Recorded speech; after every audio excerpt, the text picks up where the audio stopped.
Come to order.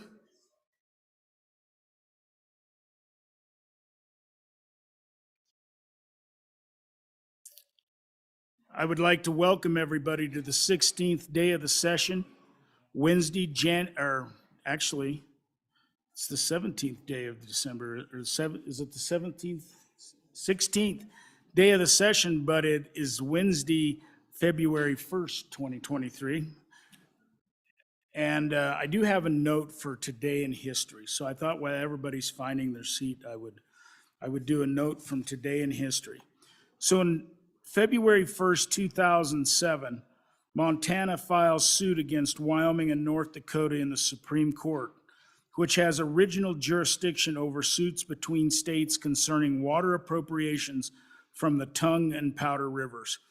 And so, I thought it was important to note that because of all the water issues we have on the Colorado going and all the lawsuits we've had over time. It's a good reminder, I think, of the importance of water in our state. With that, Chief Clerk, please call the roll.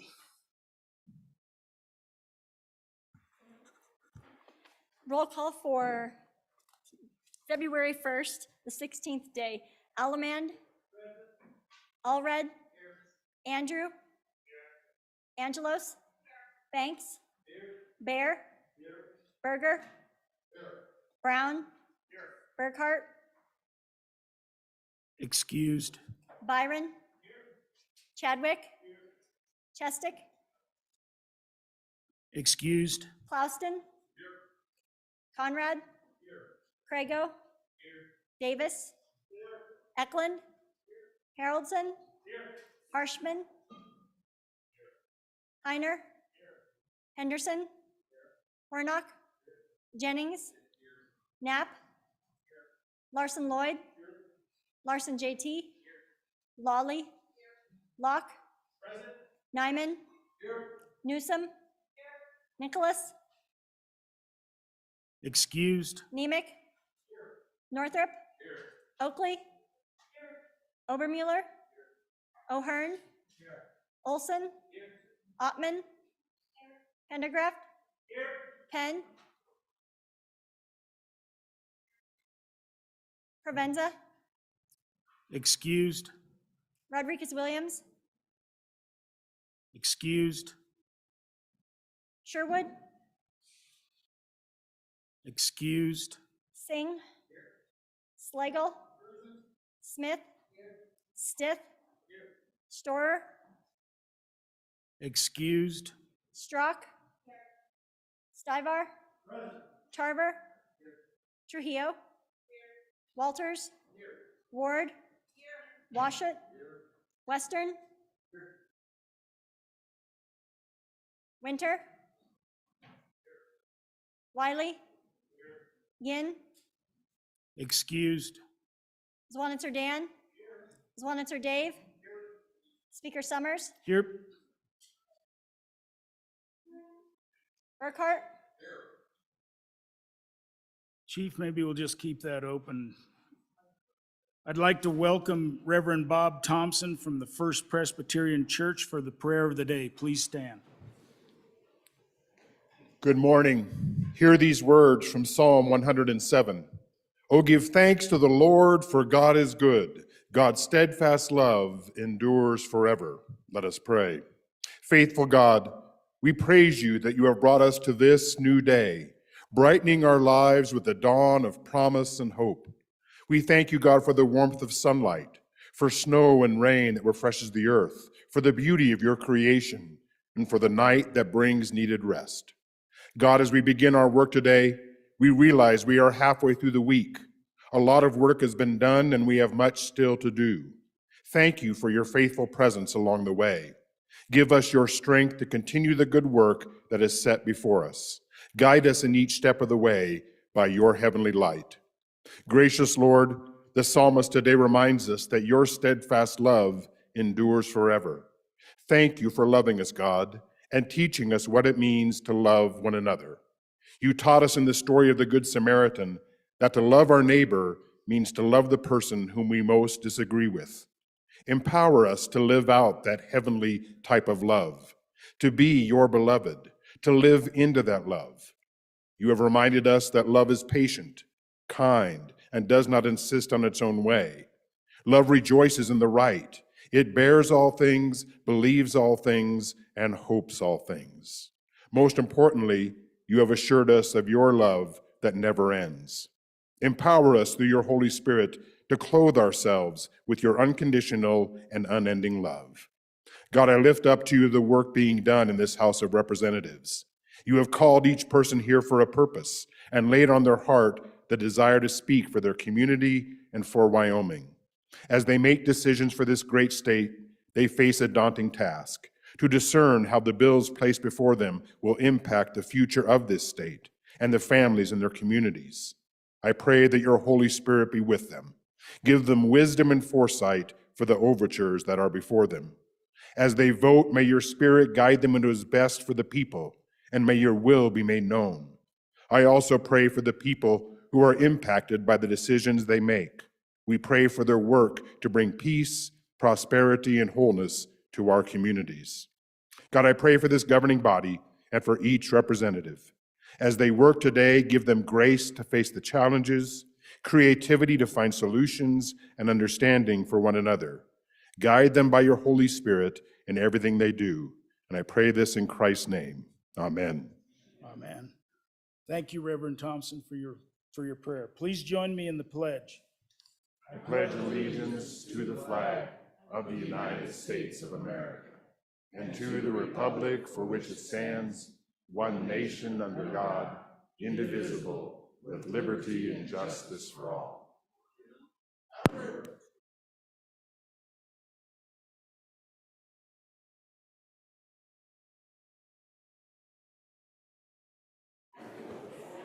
If I could get everybody's attention really quickly, the amendments will be in the back and they'll be being handed out in a packet form. So as you wander around during play ball, if you'd pick that up, that'd be great.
The House will please come to order.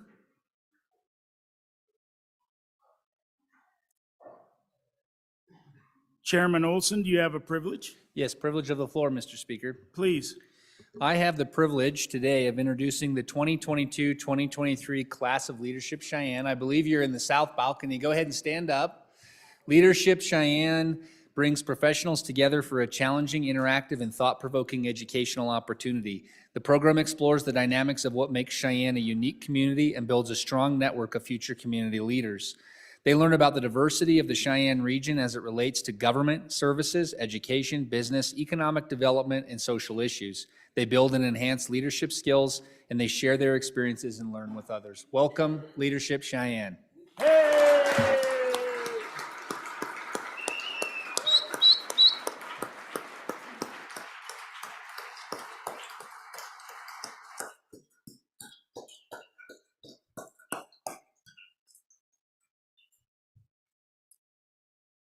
Leadership Cheyenne, welcome to the House. Yeah, let's finish roll. Chestick? Nicholas? Provenza? Rodriguez Williams? Sherwood? Storer? Yin? 62 present. All right. Just a couple of notes, but just in advance of second reading. So we'll do second reading on all bills before House Bill 1. And my request to all of you, you don't have to do it, but on those other bills other than House Bill 1, for those of you that have amendments, if you would consider withdrawing those amendments until third reading so we have more time to debate everything. So that would be heard tomorrow on third reading and then your amendments. You don't have to, but I would appreciate it if you would withdraw it. It'll just give us more time on our budget amendments. And do I sense a privilege coming? Chairman Harshman, Mr. Speaker, privilege of the floor. please. Thank you, Mr. Speaker.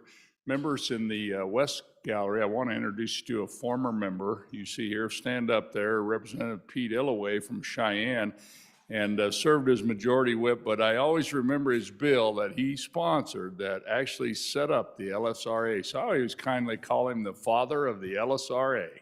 Welcome back to the House.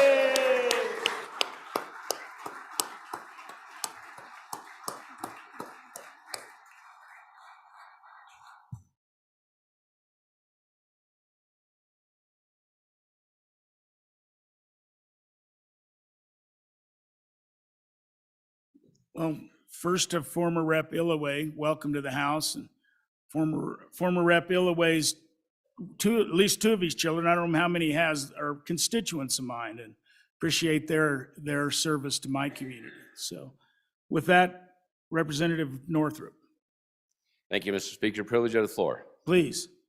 Thank you, Mr. Speaker. In the West balcony also is a commissioner from Park County, Lee Livingston. Wave your hand. Welcome. Hey!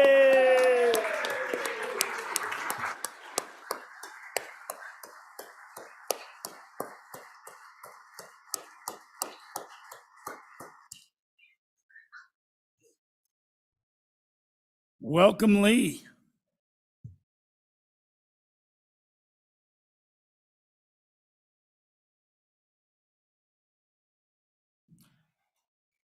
All right, any more privileges of the floor?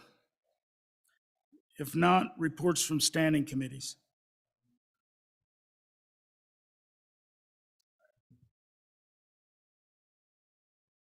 Journal committee report. Your Journal Committee reports that the Journal of January 31st, 2023 has been read and recommends that it be approved. Representatives Chestick and Ward. Now reports from standing committees. House Bill 88, sponsored by Representative Banks, Foreign Ownership of Agriculture Land Prohibited, an act relating to property. Mr. Speaker, your Committee Number 2 Appropriations, to whom is referred House Bill 88, Foreign Ownership of Agriculture Land Prohibited, respectfully report same back to the House with the recommendation that it do not pass. Ayes, Representatives Henderson, Larson, Nicholas, Sherwood, Stith, Walters, Swanitzer. Representative Nicholas, Chairman.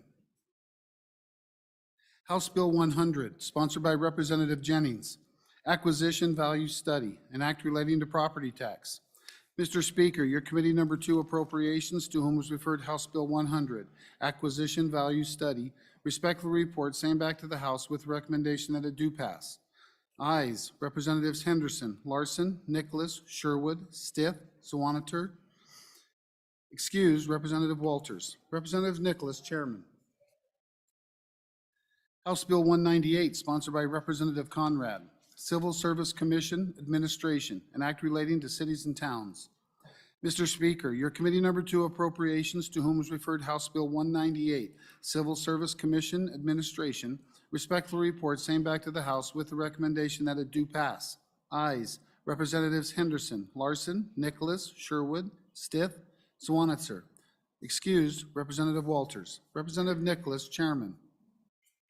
House Bill 229, sponsored by Representative Larson, J.T., Electronic Payment of Sales and Use Taxes, an act relating to sales and use taxes.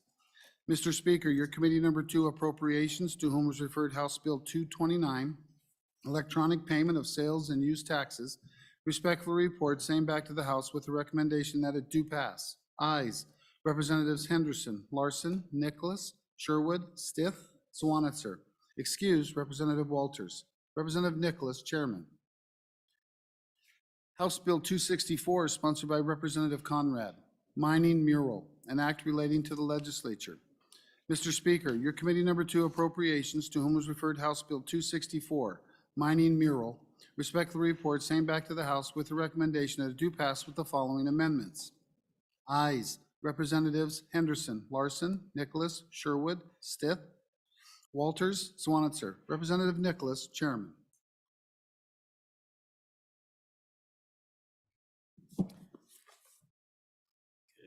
No re-referrals? Okay.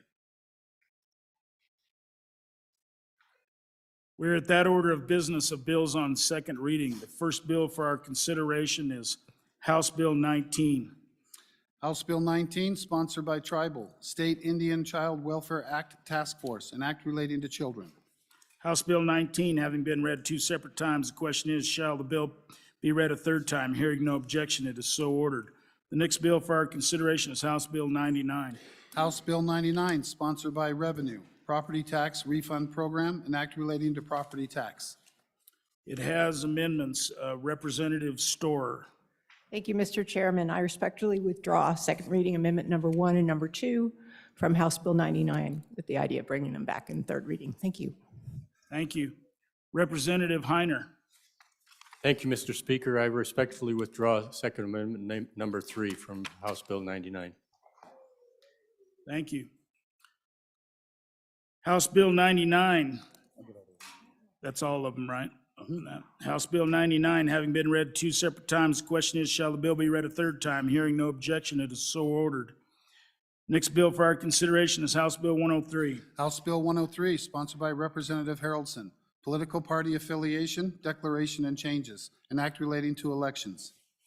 House Bill 103 having been read two separate times, the question is, shall the bill be read a third time? Hearing no objection, it is so ordered. The next bill for our consideration is House Bill 119. House Bill 119, sponsored by Representative Penn, Medical Prescriptions, Off-Label Purposes, an act relating to professions and occupations. We have amendments. Representative Penn. Thank you, Mr. Speaker. I withdraw second reading amendment number 1 and also number 2, if I can do it at the same time. All right, thank you. House Bill 119, having been read two separate times, the question is, shall the bill be read a third time? Hearing no objection, it is so ordered. The next bill for our consideration is House Bill 121. House Bill 121, sponsored by Representative Lawley, Property Tax Deferral Program Amendments, an act relating to property taxes. House Bill 121, having been read two separate times, the question is, shall the bill be read a third time? Hearing no objection, it is so ordered. The next bill for our consideration is House Bill 124. House Bill 124, sponsored by Representative Summers, Electricity Generation, Taxation, an act relating to taxation. House Bill 124, having been read two separate times, the question is, shall the bill be read a third time? Hearing no objection, it is so ordered. The next bill for our consideration is House Bill 126. House Bill 126, sponsored by Representative Crago. Trespass, removal of trespasser, an act relating to crimes and offenses. Representative Ward. Thank you, Mr. Speaker. I respectfully withdraw my amendment with the intention of resubmitting it for third reading. Is that second reading amendment number 1 to House Bill 126? That is correct. Thank you, Representative Ward. House Bill 126, having been read 2 separate times, the question is, shall the bill be read a third time? Hearing no objection, it is so ordered. The next bill for our consideration is House Bill 128. House Bill 128, sponsored by Representative Clauston. Voyeurism within enclosed spaces, an act relating to crimes and offenses. House Bill 128, having been read 2 separate times, the question is, shall the bill be read a third time? Hearing no objection, it is so ordered. Next bill for our consideration is House Bill 145. House Bill 145, sponsored by Representative Washit. Disclosure of sensitive information, law enforcement, an act relating to the administration of government. Representative Harrelson. Thank you, Mr. Speaker. So in the brevity of time, I withdraw second reading amendment number 1 from House Bill 145 with the intention to bring it back on third reading. All right. Any other, that seems to be all of them on that one. Okay. House Bill 145, having been read 2 separate, did you have an amendment? I thought there was an amendment. I don't have an amendment in my hands, another one on 145. In this one or the next one? Nope, no other amendments that I have. Chief, check if it's online posted for sure, and if it's not there, then we're good.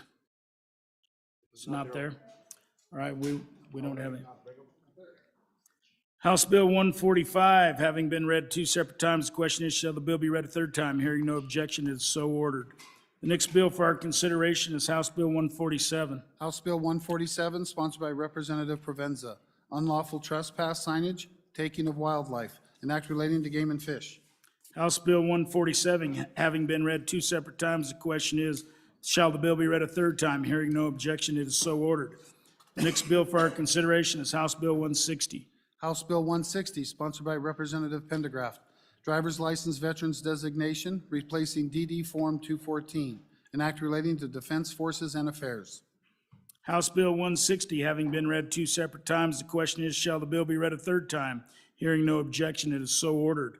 The next bill for our consideration is House Bill 172. House Bill 172, sponsored by Representative Eklund. Evidence preservation, an act relating to criminal procedures. House Bill 172, having been read 2 separate times, the question is, shall the bill be read a third time? Hearing no objection, it is so ordered. The next bill for our consideration is House Bill 185. House Bill 185, sponsored by appropriations, local government distributions revisions, an act relating to local government funding. House Bill 185, having been read 2 separate times, the question is, shall the bill be read a third time? Hearing no objection, it is so ordered. The next bill for our consideration is House Bill 190. House Bill 190, sponsored by Representative Harshman. Wyoming Value Added Energy and Industrial Plan, an act relating to the administration of government. House Bill 190, having been read 2 separate times, the question is, shall the bill be read a third time? Hearing no objection, it is so ordered.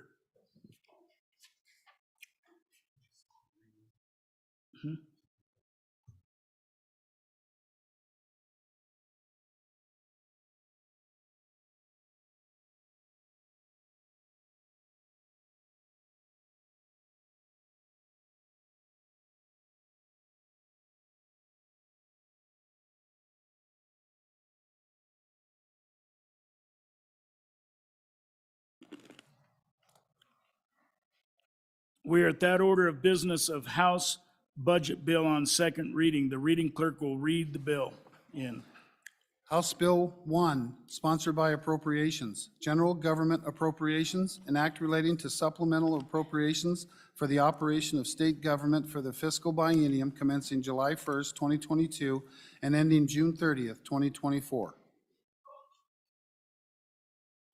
So everyone in your email, you should have received from our staff the order that the amendments will come in. So even though there's 1 through whatever number of amendments, they go by agency.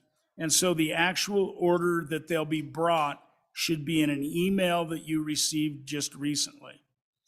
And so with that, we will start with, it'll be second reading amendment number 1. So, and that I believe is Representative Larson Lloyd. Thank you, Mr. Chairman. I would move second reading amendment number 1 to House Bill 1. And folks, this is, we talked when we done the budget presentation in the governor's office, he had $26,000 for a National Education Commission dues. We had moved it in our action over to the Department of Health or Department of Education, thinking that that was a better fit. Found out later it was not a better fit, so this action moves it back to the governor's office and would ask for your support. Anybody for the first time? Question having been called. All those in favor of second reading amendment number 1 to House Bill 1 signify by saying aye. Aye. All those opposed? Second reading amendment number 1 has been adopted. The next amendment is second reading amendment number 2. I believe that is Representative Yin, Minority Floor Leader Yin. Thank you, Mr. Speaker. I move second reading amendment number 2 to House Bill 1, and I ask for your favorable consideration. So folks, you know that I had talked about childcare for state employees yesterday. We had a lot of concern over whether it should apply to the whole state. We had concern about what the unknowns were. This amendment creates the discussion on figuring out what those unknowns are. The first part of it, where you see page 15, deletes 26 and 27 entirely. That's talking about the study for surveying employees on whether they want to move to Riverton or not. So what I do is I use that essentially as a pay for. So we take out the Riverton study, and then we use that $5,000 from the Riverton study to talk about what the costs are around childcare and figure out what that will be come next year to just see if we want to decide whether it does make sense for state employees or not. So I ask for your favorable consideration. Anybody for the first time? Second time? All those in favor of second reading amendment number 2 to House Bill 1 signify by saying aye. Aye. All those opposed? No. Second reading amendment number 2 to House Bill 1 has been adopted. The next amendment would be second reading amendment number 3. Representative Zwanitzer Dan. Thank you, Mr. Speaker. Based on that overwhelming last vote, I would withdraw second reading amendment number 3 because the purposes were accomplished. Awesome. Second reading amendment number 3 has been withdrawn. We're on to second reading amendment number 4,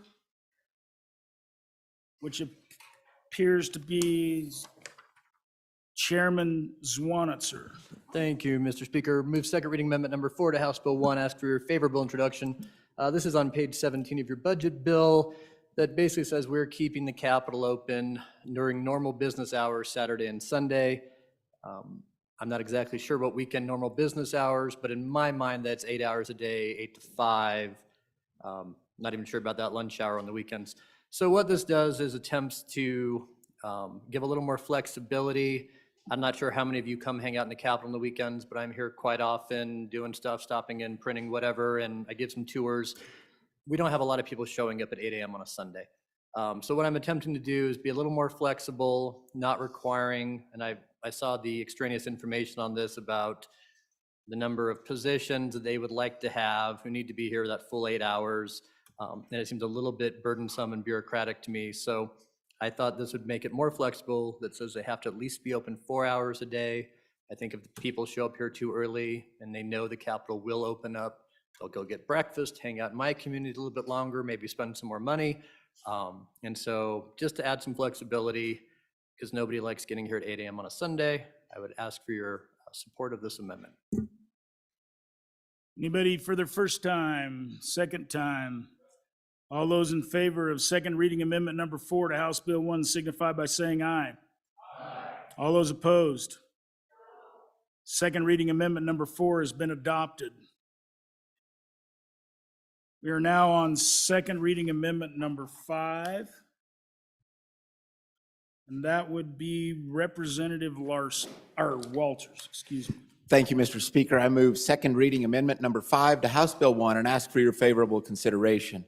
And members, I would consider this mainly to be technical in nature. The agency requested this money in their trades unit for maintenance at the building that's listed here in the city in the center part of the state. And so this just clarifies that so that that money does not just get absorbed into the entirety of the trades unit budget and then those activities not take place at this building in the center part of the state. So this really is in line with the agency had requested, just clarifying to make sure that it ends up going where it was requested.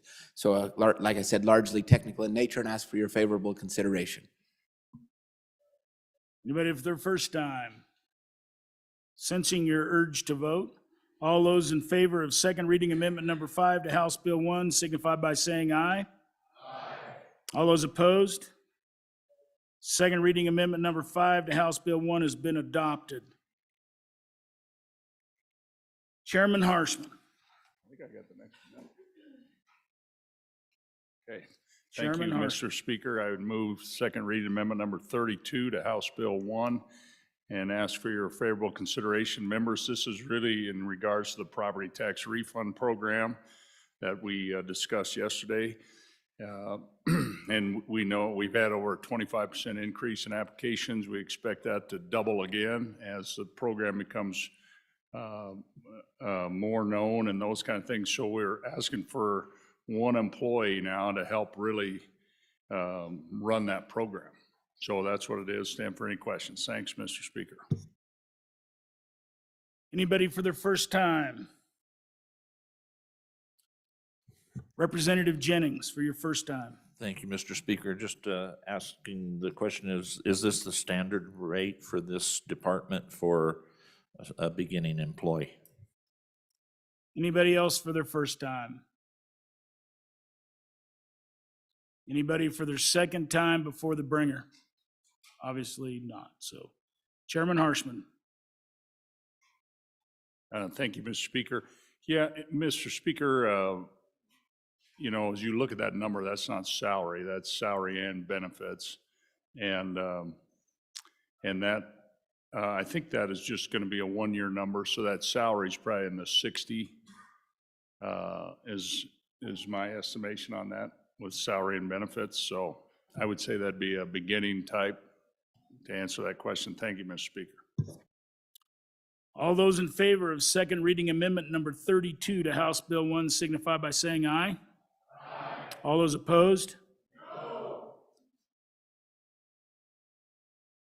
We will have to do a roll call on this because it increases the budget. So we'll just move right to that. Roll call on second reading amendment number 32 to House Bill 1.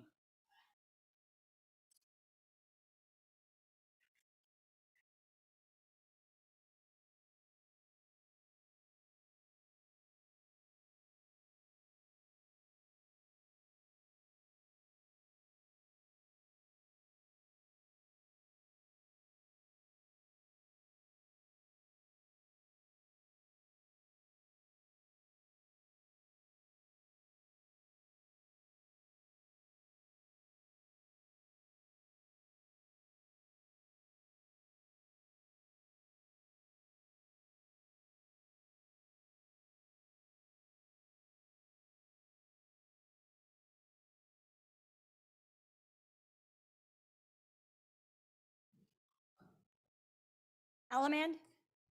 No. Allred? Aye. Andrew? No. Angelos? No. Banks? No. Bear? No. Berger? Aye. Brown? Brown? Excuse. Burkhart? Aye. Byron? Aye. Chadwick? Aye. Chestick? Aye. Clauston? Aye. Conrad? Aye. Crago? Davis? No. Eklund? Haroldson? Harshman? Heiner? Henderson? Hornock? Jennings? Knapp?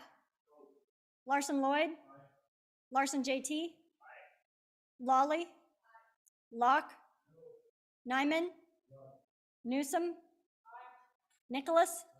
Nemec? Northrup? Oakley? Obermuller? O'Hearn? Olson? Ottman? Pendergraft? Penn? Provenza?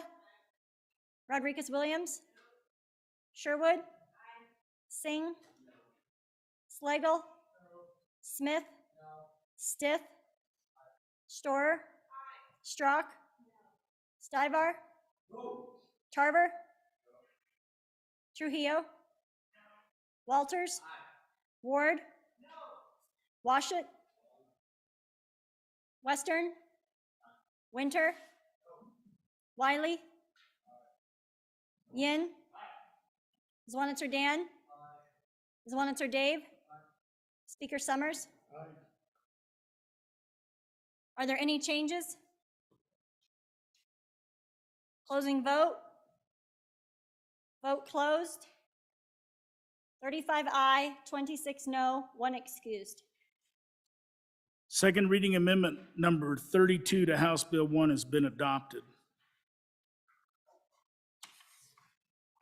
Representative Henderson. Thank you, Mr. Speaker.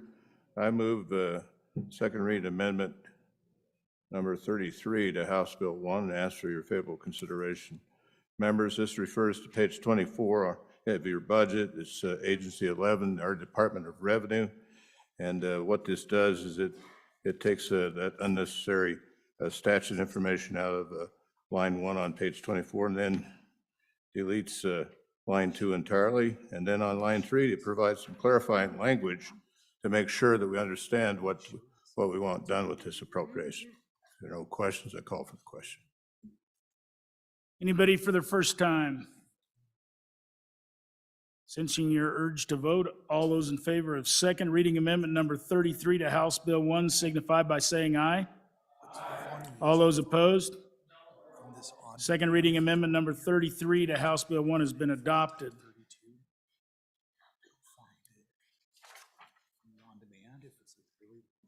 Representative Larson Lloyd. Did you want to move the amendment? Mr. Chairman, I'd like to move second reading amendment number 6 to House Bill 1 and ask for favorable consideration. You'll recall in Section 20 of the Environmental Agency that handles environmental quality, we added 4 positions. 3 of those positions were time limited. The agent and that was not the agency's request. That was an action that took place in one of the JEC hearings. There's some urgency on all 3 of those positions, and the agency comes and says it's very difficult to recruit somebody at the level of, and with qualifications that these positions require if they don't know that if they think it's just for a year. So this removes that footnote that was put in JEC and adds these as ongoing appropriations and FTEs. With that, Mr. Chairman, I'd stand for questions. Anybody for their first time? Second time? Sensing your urge to vote, all those in favor of second reading amendment number 6 to House Bill 1 signify by saying aye. Aye. All those opposed? No. Second reading amendment number 6 to House Bill 1 has been adopted. Representative Henderson.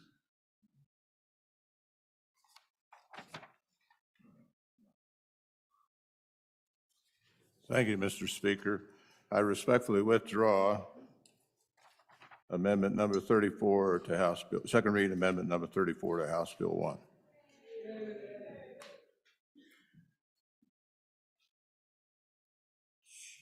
Let's see. So Chief, my pile, so I just need to, there, I got it. All right, I think the next one for our consideration is second reading amendment number 7, Representative Larson, JT.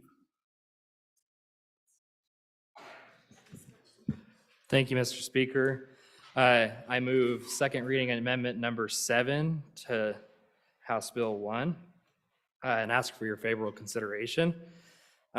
What this does is adds an additional $6 million to the Cultural Trust Fund on top of the Joint Appropriations Committee initial $6 million increase. In the amendment, you'll see that it's $14.5 million total. In the last session, we appropriated $2.5 million, and then the Joint Appropriations did an additional 6, and my bill gets it to another 6 to get the corpus up to $30 million. So I ask for your favorable consideration. Thank you.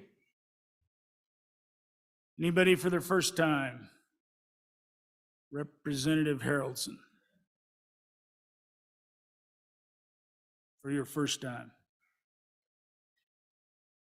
Thank you, Mr. Speaker. So one of the things I think we need to understand is when it goes into these permanent trust funds, we, in a lot of ways, lose our control and ability over it. So keep that in mind. I mean, it's, again, a policy consideration. Do we want to continue to take the excess that we have and put them in that style of a coffee can when we have the ability to shore up some things that desperately need to be shored up for the future of generations? So definitely a consideration there. Representative Nicholas for your first time. Thank you, Mr. Chairman. On and in favor of the amendment, ladies and gentlemen. So with a $900 million surplus, I just think this is a great use of these funds. And then we won't be back here debating these issues anymore, and it's for a great cause. So on and in favor. Anybody else for their first time? Chairman Harshman. Thank you, Mr. Speaker. On and for the amendment, and members, what we talked about, we're probably going to have our biggest arguments on how to save money, and in Wyoming, we've really become experts at saving our one-time mineral boom money for the long term. And so you're going to see a couple of these. This is one. The goal was to get this originally to about 30 million. You're going to see another one for a wildlife deal. The goal is 200 million. And so, boy, this would be a way to just finally take some of our excess and say, we're going to save this forever. And then we're going to be done, and we're going to move on to the next. So really appreciate the foresight in bringing this, and hopefully we can push this forward and save some money. So thank you, Mr. Speaker. Representative Bear for your first time. First for a second, sir. Thank you. Anybody else for their first time? Representative Stivar for your first time. On and against the amendment, we need to take care of our citizens first. Anybody else for their first time? Representative Slagle. Mr. Speaker, on and against this amendment. My question is state parks and cultural the business of the state?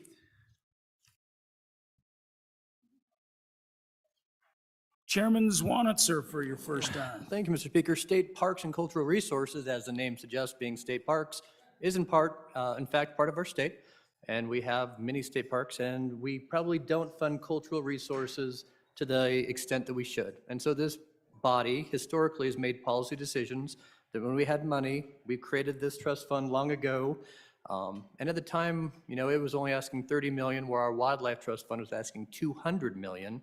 And it was at least maybe the policy body that we would fill them pro rata up to those points. The Wildlife Trust Fund got a little more support on this floor over the years, but I do think now that we have some funding, we could put the necessary money to fulfill the goal we once had of the Cultural Trust Fund, because I do think cultural is important to the state, and we could all use a little more culture in Wyoming as well. Representative Heiner for your first time. Thank you, Mr. Speaker. Members of the body, we have a great opportunity to decide what we want to do with this money. But I want to look at the bigger picture. As we expand these trust funds, we appropriate our money and the authority that that money has away from this body. That goes into a trust fund, and then it's self-sufficient, and they decide how to spend it. Now, you think about cultural arts. If you looked at some of the things that we've been supporting in the past through this cultural arts fund, some of it may get outside the boundaries we want to keep it within.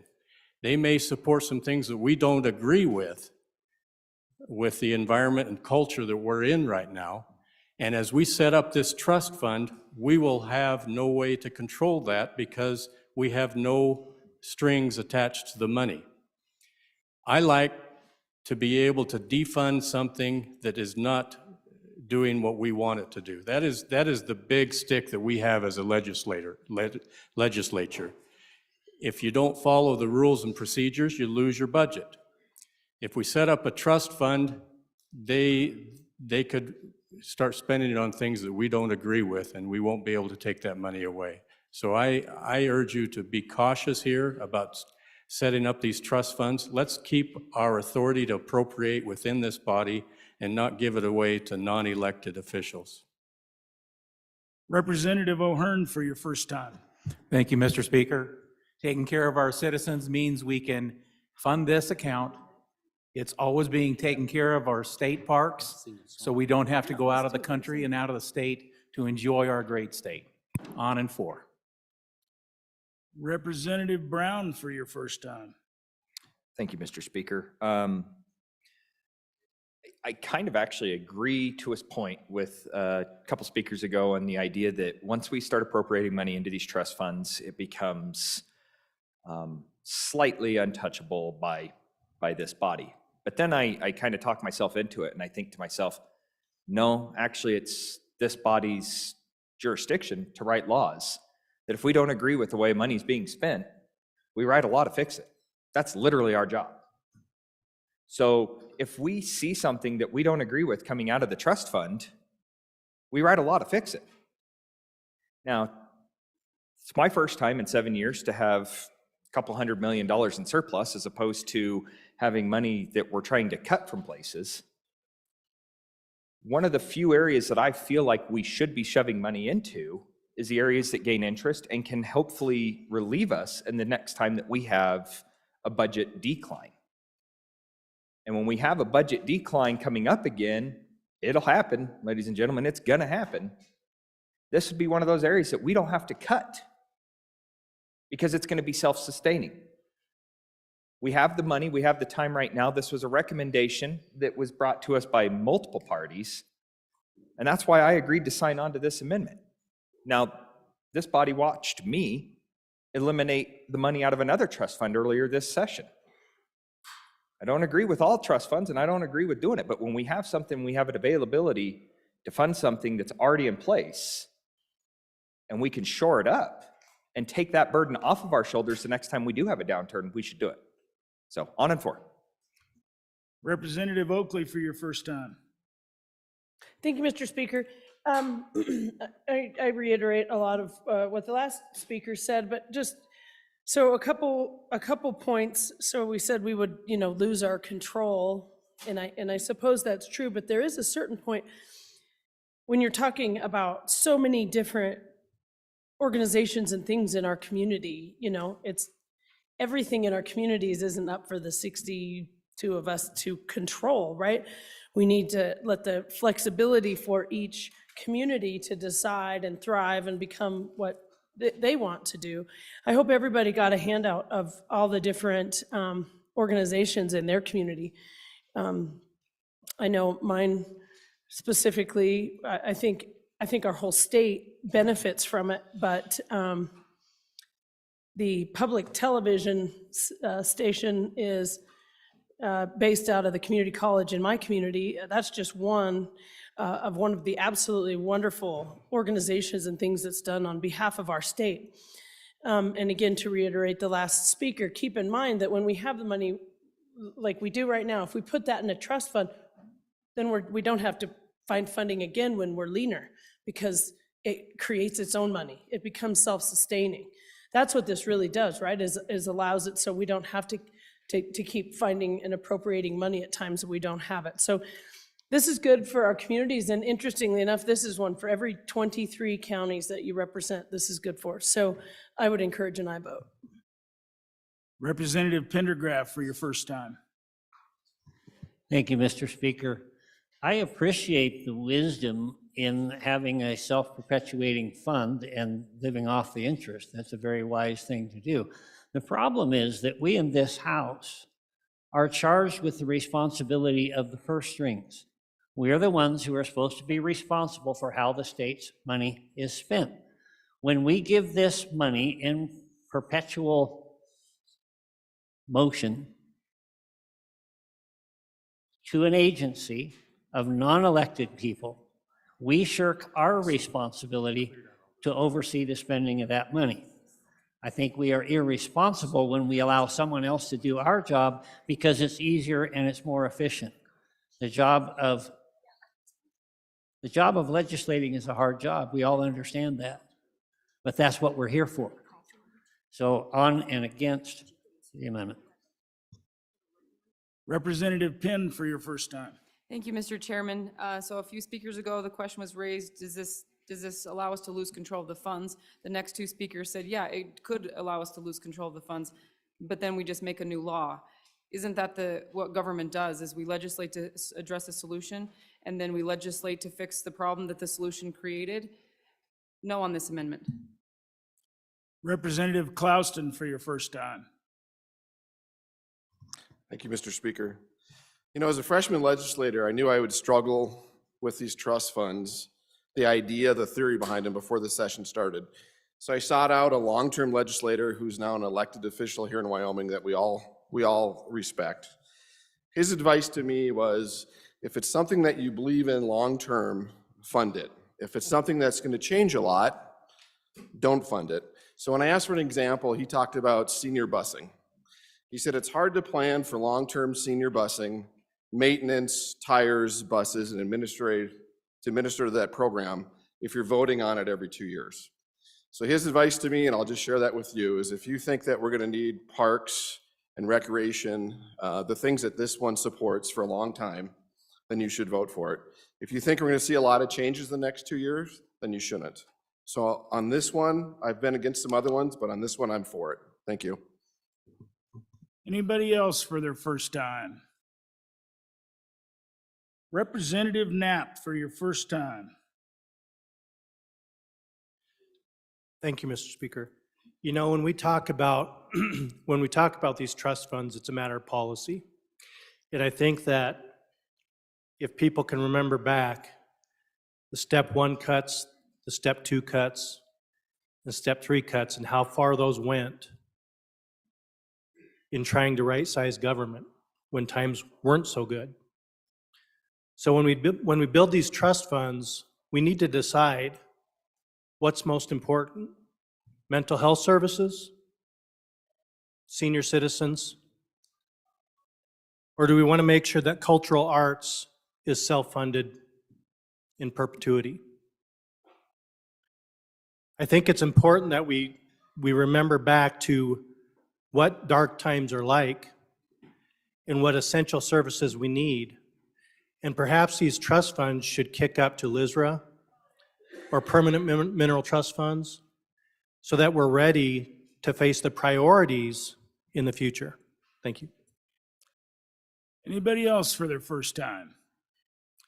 Anybody for their second time before the bringer of the amendment? I think I see Representative Heiner coming. Representative Heiner. Thank you, Mr. Speaker. So I hear the voice of the body. You like trust funds. Trust funds are there to stabilize during economic downturn so we can keep funding essential services of government. So you want to keep funding dance recitals and choirs and things of cultural art. That's great. But remember, 2 years ago, we cut essential services like mental health, home-based meals to our senior citizens. And this year, we've got some money. We're trying to put that back. Now, what is essential to this body? Is it a dance recital, or is it home-based meals for our senior citizens and vulnerable citizens. Maybe we ought to have a trust fund instead of this one over here. Maybe we need a trust fund for some essential services. Oh, wait a minute, we do have a trust fund. It's the Permanent Mineral Trust Fund. If we put some of this money into the Permanent Mineral Trust Fund, it will continue to throw off earnings in the future so that we can keep these vital services for our vulnerable adults. So the question we need to ask each other, do we want to backstop some of these things and say that they're essential? Or do we really want to backstop those things that are helping our most vulnerable citizens when they need government support? Thank you very much. Representative Pendergraft for your second time. Thank you, Mr. Speaker. As a young buck sergeant, I was given a job to do. And I went out and I called a couple of privates and I said, I want you to do this task for me. And about 8 o'clock that evening, I get a phone call from the first sergeant that says, hey, I thought I asked you to do this job. I was in trouble. I was in trouble because I didn't do what was my job. There are 62 people on this floor whose job it is, by the Constitution, to make decisions about how money is spent. We cannot go hire ourselves a bunch of buck privates and call them an agency and think that that's a good way to do it. Again, no on the amendment. Representative Bear for your second time. Thank you, Mr. Chairman. A lot of good debate here, and this is the stuff we need to be talking about. Later today, we're going to be talking about how we handle our major funding for the essentials. And we're going to be given an opportunity to create a new path for the money to flow so that we can save our money in a more responsible way and get a better return. At the same time, right now, we're talking about amendment which continues to fund an account that's outside of our budgetary process and can't gain the same kind of interest that these other things can. So if we're really going to be fiscally responsible and try to gain the biggest return on our funds and allow us to fund things like this, I'm not probably the biggest fan in the body for these cultural things, but we've already created this account. We've funded it to $18 million. There was a discussion about another trust fund a few days ago for suicide prevention. We didn't fund that for now, but we said this will give us an opportunity to allow people outside of the government to put funds in. And cultural and state parks is maybe one of those things that people want to fund. In fact, if you read the governor's letter on this particular issue, that is exactly what he said. He did not fund it completely. He asked for $8 million, leaving room for the private citizens who care deeply about this subject to put money into the funds, and they felt like it would reach the goal of 30 million in a timely manner if this seed money, if you will, from us, from the taxpayers was put in there. So I do believe that we have an opportunity here to allow people to make a donation that they'd like to make. But the taxpayers out in there that we represent, they're going to be putting this money in without having the joy of making that donation. At the same time, once this $6 million, well, now it's $14 million, sorry, is put in, we don't have that available for, as several speakers have mentioned, for essentials, nor do we have it available to put in. One suggestion was the Permanent Mineral Trust Fund. That's our highest return. Another is the funds that we're going to hear about later today, where we can have the flexibility to pay things off when times are bad, but yet we will still be able to have a better rate of return. So just from an investor's standpoint, this may be good for funding this particular thing for perpetuity. It's going to get there, folks. The governor told us it would. It might take a little longer if we don't put this $14 million in, or if we don't even put the $6 million in. But the point is that we have a much better mechanism that will get a much better return. We really need to be thinking about putting our money into those trust funds, those funds that allow us then to fund all of the things that we wish to fund for government, at a better rate. More money. Not that I'm a big spender, you all probably already know that, but what we do want to spend, we'll have more money to do it with.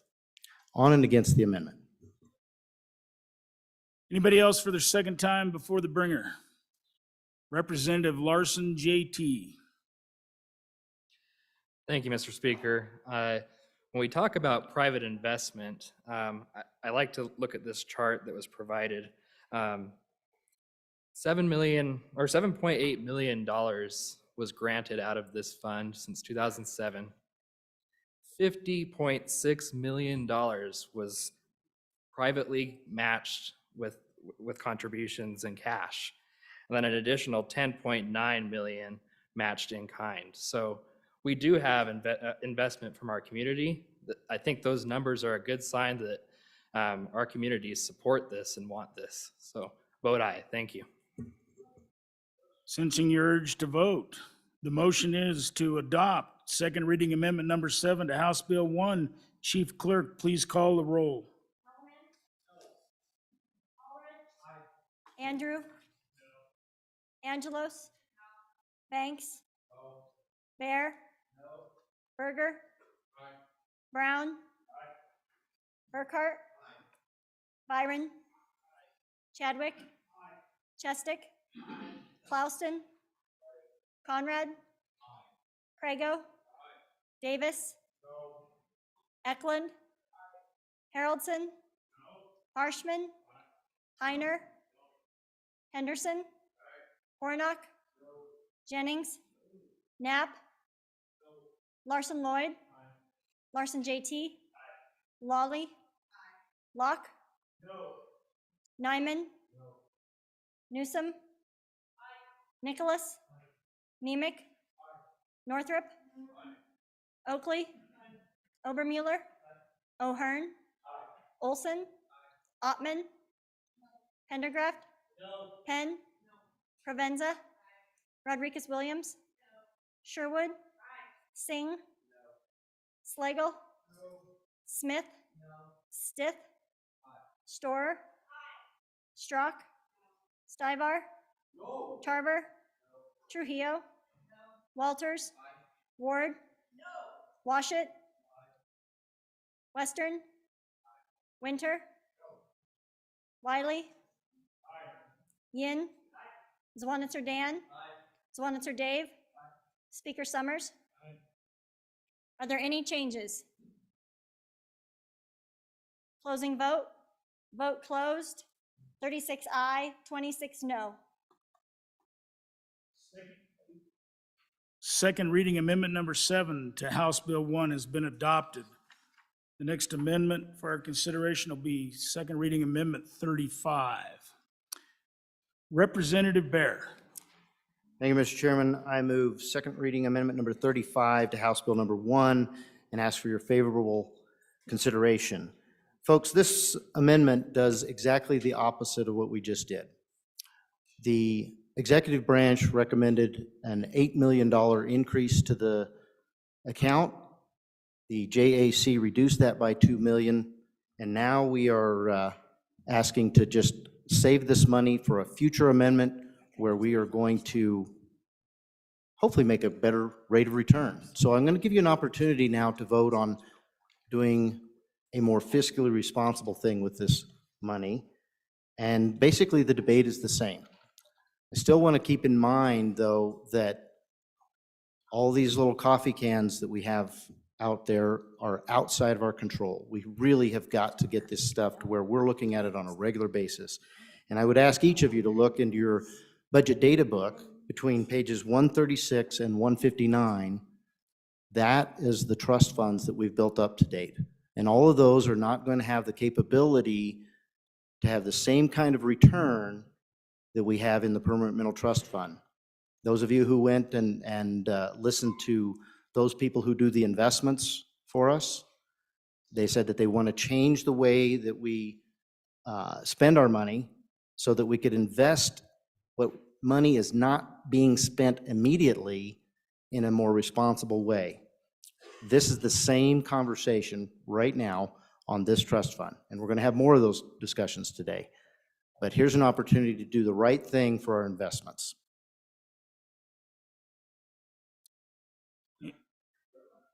Question being called. The motion is to adopt second reading amendment number 35 to House Bill 1. Chief Clerk, please call the roll. Allemand?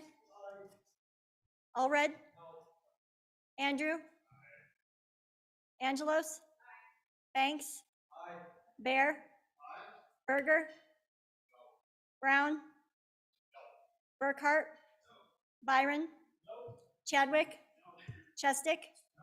Klauston? Conrad? Crago? Davis? Eklund? Haroldson? Haroldson, aye. Harshman? Heiner? Henderson? Hornock? Jennings? Knapp? Larson Lloyd? Larson JT? Lawley? Locke? Nyman? Newsom? Nicholas? Nemec? Northrop? Oakley? Obermuller? O'Hearn? Olson? Ottman? Pendergraft? Penn? Provenza? Rodriguez-Williams? Sherwood? Singh? Slagle? Smith? Stith? Storer? Strock? Stivar? Tarver? Trujillo? Walters? Ward? Washut? Western? Winter? Wiley? Yin? Zwanitzer Dan? Zwanitzer Dave? Speaker Summers? No. Are there any changes? Closing vote. Vote closed. 26 aye, 36 no. Second reading amendment number 35 to House Bill 1 has failed. Chief Clerk, I need to visit with you for a second.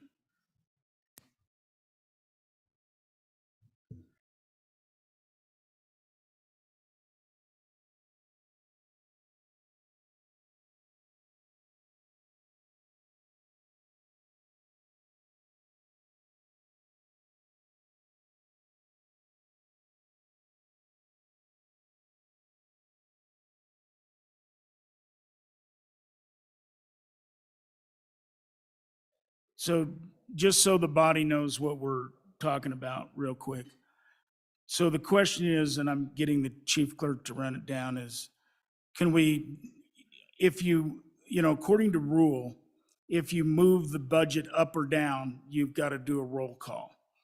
The question is if there is a, and that's if it's over $100,000. So the question is, can you do the ayes and noes? Can you do the standing division? And then if the amendment is actually believed to be adopted, then do you go to the ayes and noes, or do you just go to the ayes and noes immediately? So we're trying to hash that out a bit. And so I'll stand at ease for just a second.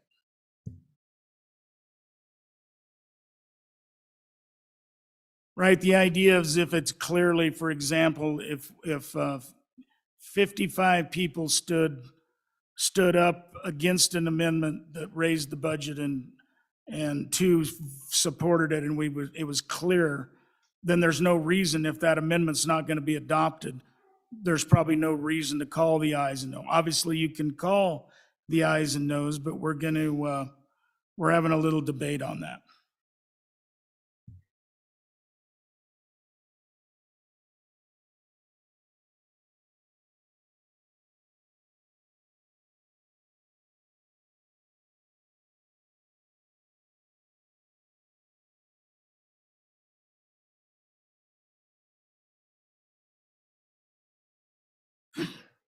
All right. So Representative Yin handed me his rule book. So 11-3, except as provided by House Rule 6-6B, only, which is committee of the whole. Only after a voice vote in which the ayes have prevailed, the ayes and noes shall be taken on the motion to adopt any amendment to a mere budget bill which directly increases or decreases an appropriation by a specific dollar amount or at least $100,000. So we clearly should be taking the ayes and noes by voice vote first, by rule.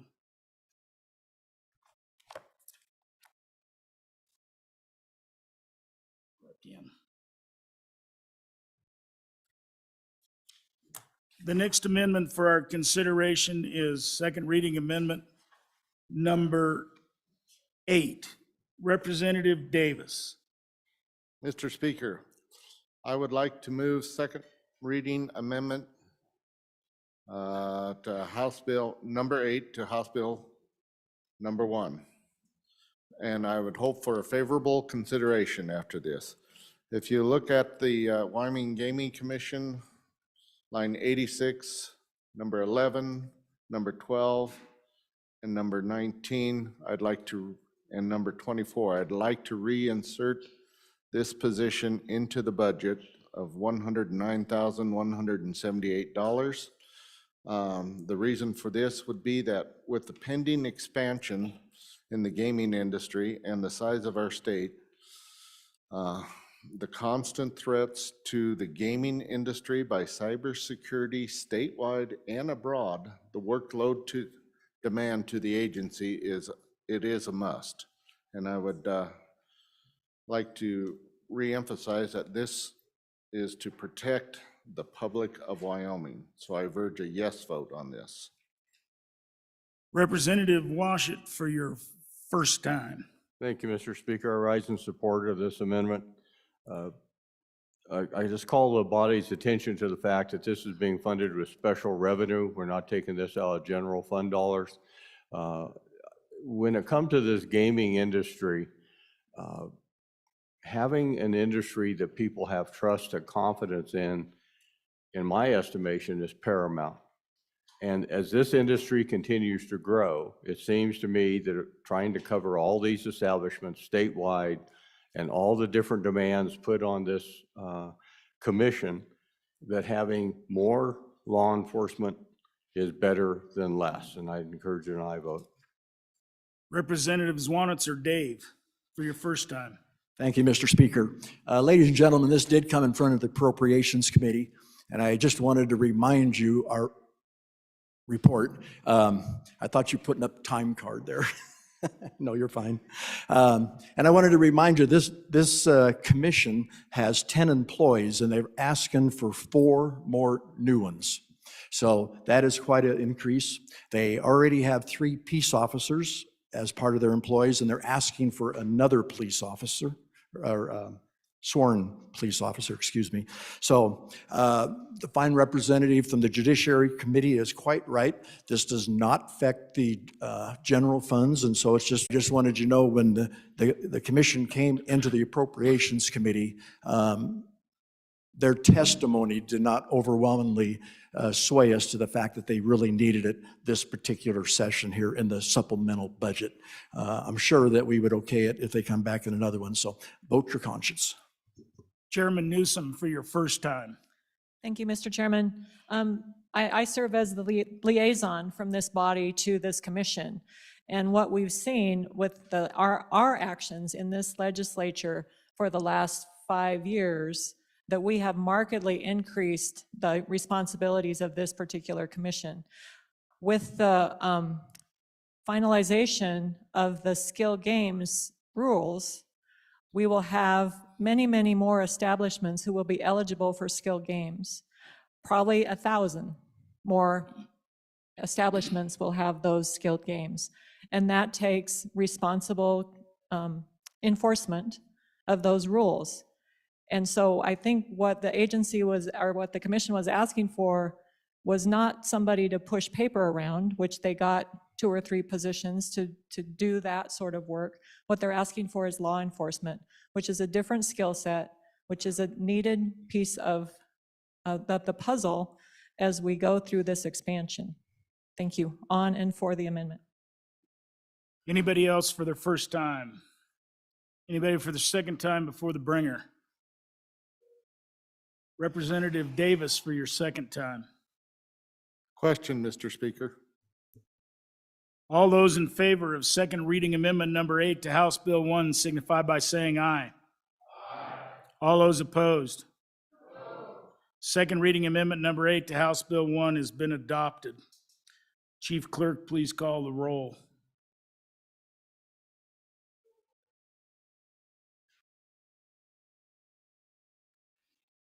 Allemand? No. Allred? Andrew? Angelos? Hanks? Bear? Berger? Brown? Burkhart? Byron? Chadwick? Chestick? Klauston? Conrad? Crago? Davis? Eklund? Haroldson? Harshman? Heiner? Henderson? Hornock? Jennings? Knapp? Knapp? Larson Lloyd? Larson JT? Lawley? Locke?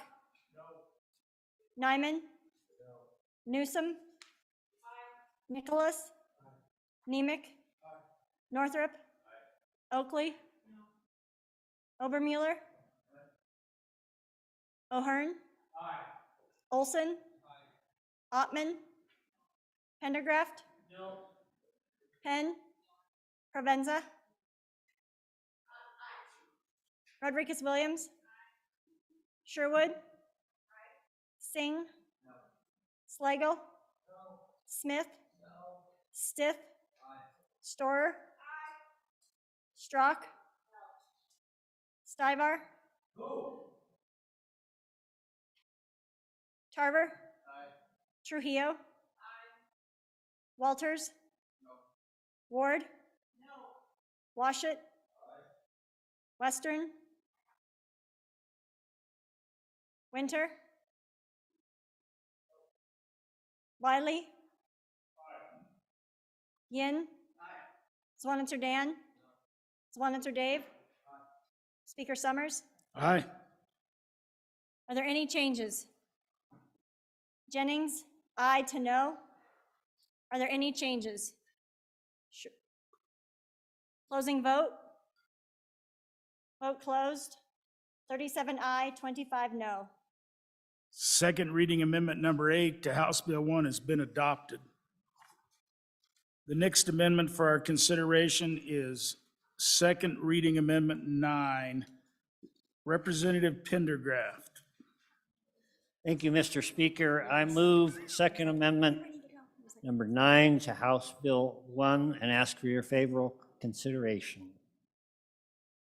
Folks, once again, we're on this trust fund thing. I want to make 3 points. This isn't about funding the wildlife and natural resources. They'll be funded. I have a letter here, letter number 13 from the governor, and he says in here, the board of directors proposed that $5 million of earnings from the fund currently not needed for ongoing projects. We moved over into our trust fund, and in addition, they're asking for an additional $5 million out of the general fund to go in there. If this is really about money, if it's about good investing, let's take this $10 million and let's put it in the fund where it will earn the highest interest. Additionally, in doing that, we retain control over it and we don't put it on autopilot and let some hired agency spend the money without our control. Take responsibility, get the best return, take control of this. I asked, okay, you have a goal of $200 million.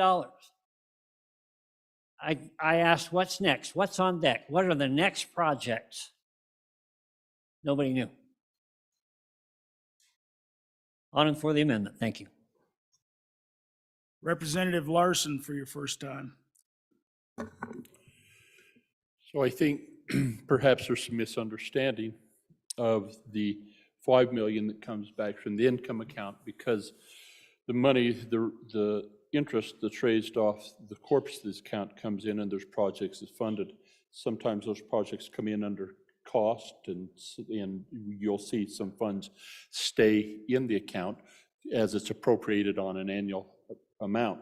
They had enough extra this year. That's why, well, let me back up and say, this has been happening from time to time over the course since this, the Wildlife Trust Fund was created. A number of years ago, about 4, maybe 5 years ago, when I was on that committee, we says, well, if we have some left over, we ought to be able to put them in the corpus if we felt, and help grow the corpus. So at the end of the year, when they kind of zero stuff out, it doesn't wash, but instead of keeping it in the income account, they can put it back into the corpus. And that's what they're doing here. Are there plans?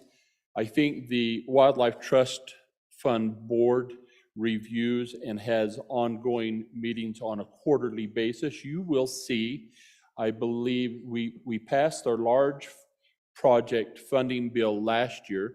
They're in the process of doing that. They do it on an annual basis. And so to say that there aren't any plans would be a statement that might be a little erroneous, because they're working on that. And they generally get about a 5-to-1 match for every dollar we spend on income reserve there. One of the reasons we put that big infusion of money into there a couple of years ago was to help take that. We've been funding these projects largely with general funds. And now that we've got that up there to where it can sustain itself, those revenues generated will fund these conservation projects that we are in collaboration with other agencies, both in state, private sector, as well as federal dollars to do these conservation projects. To say that we don't have any control on this particular fund, we do. We vote on it. It comes back here, we look at it. So I think putting those 5 million in that they had left over, along with the 5 million general fund to get this up to that, almost getting it to the 200 million is a wise thing. I would encourage you to vote no against this amendment. Representative Penn, for your first time. Thank you, Mr. Speaker. On and for this amendment. If we had 5 million left over last year, we can put that, or, from this past year, put that in next year. Let's save that $5 million. We can do that again. Let's save money this time. On and for. Representative Harshman, are you at the mic? Chairman Harshman. Members, on and against the amendment. And again, this is coming from this income account and moving to the permanent account. And I think just so we kind of set the record straight, Mr. Speaker, and thank you. I think it was referenced on these trust funds that you can look in page 136 to 159 in your data book, that these are all the coffee cans. And folks, when you go through your data book, this is the Wolf's accounting system. This is how we do business in the state. So every agency's account is in here. And so if you look under Agency 24, you can find the Wyoming Cultural Trust Fund. It'll give you a balance, but it doesn't tell you how it's invested. Okay, and then you can go to Agency 39, what we've got open now. We've created its own agencies for Wildlife Natural Resource Trust Fund. And you can find that in the Wolf's accounting system, but it doesn't tell you how it's invested. Mr. Speaker, members, if you got a statute book, you can open to 94715, and that's where we set up Pool A. Yeah, good, write that down, 94715, Pool A.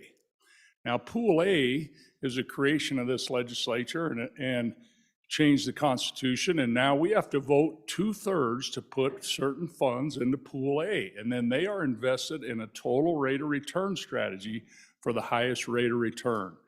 So the Cultural Trust Fund that we spent 30, 40 minutes on is in Pool A, right? There's 15 funds in there. So if you print off that statute, the Wyoming Tobacco Settlement Fund is in there, Wildlife Trust, Wildlife Cultural, Public TV Matching Fund, Game and Fish, that's their account from statehood, right?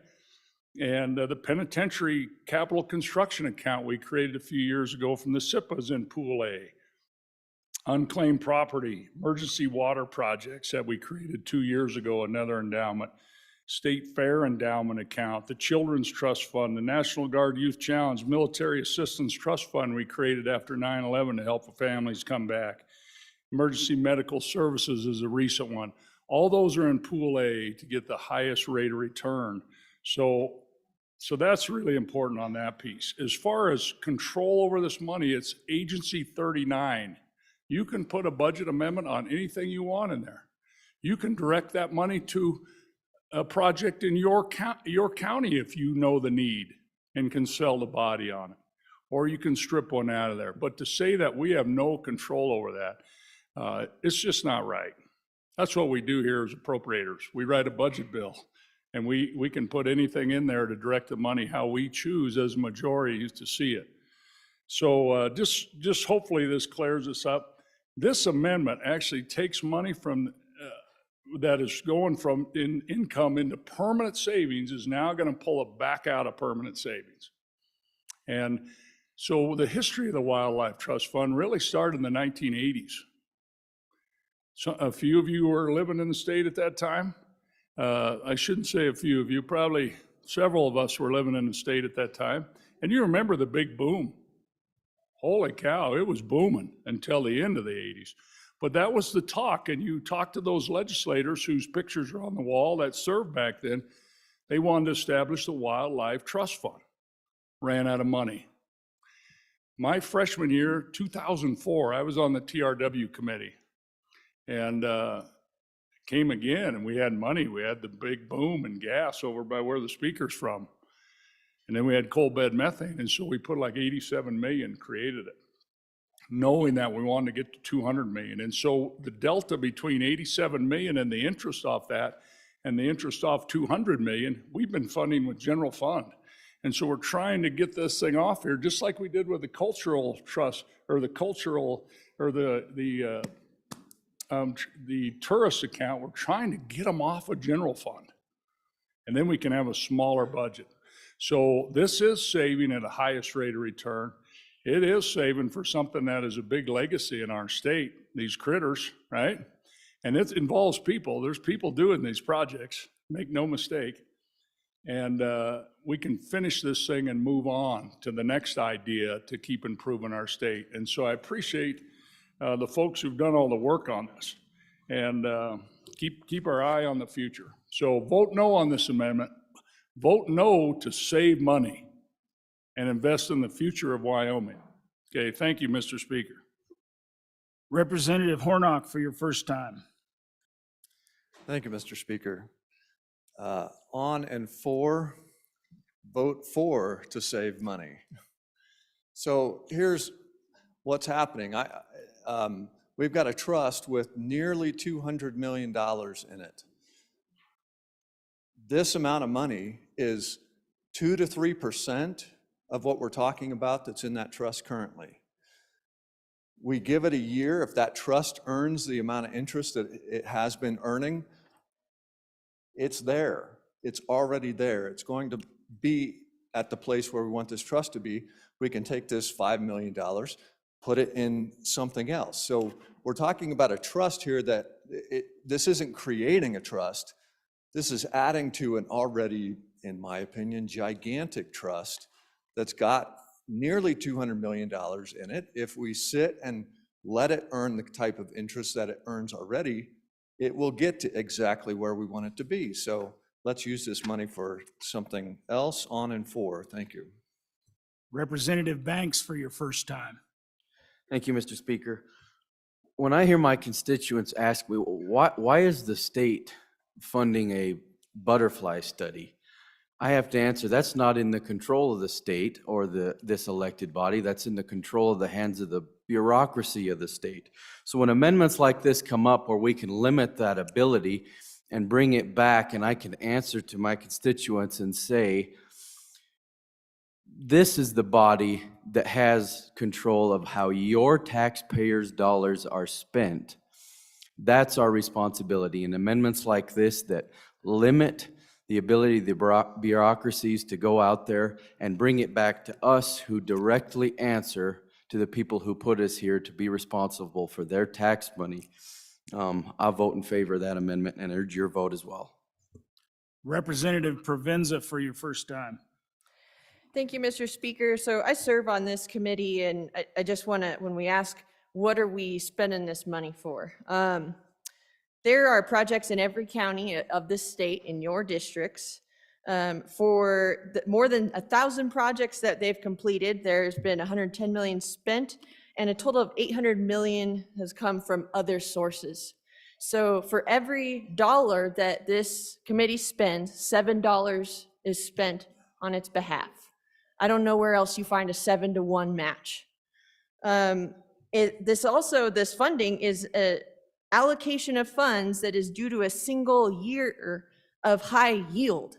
So what happened was agency had some funding before 2019, we couldn't move that money around. They ended up making more money because they had low project numbers because of COVID, but then they also had high yield. So I don't know why we're talking about potentially, essentially what we're doing is punishing this committee for managing its money well. And quite frankly, they've done a great job. And they've created jobs in our communities.